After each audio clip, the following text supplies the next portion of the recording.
মই ভাত বনাই আছিলোঁ মোৰ ছোৱালীজনীয়ে কণী আনি গোটেই মই তোমাক পিটিবলৈও মন নাই যোৱা পিটিবলৈও মন নাই যোৱা মৰমো লাগিছে খঙো উঠিছে কেইটা ভাঙিলা সি হে কেইটা হে দুটা ভাঙিলা অঁ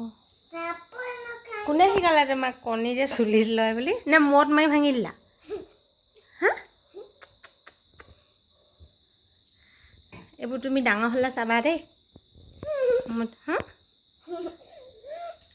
বৰ ভাল লাগিছে হয় নাই এনেকুৱা কাম কৰি এতিয়া যে ৰাতি গা ধুবলৈ পাবা চুলি যে চেম্পু দি ধোৱাম নেকান্দিবা নাই মই ধোৱামেই গোন্ধাব যে হাতে নহ'ব চেম্পু দি ধোৱাম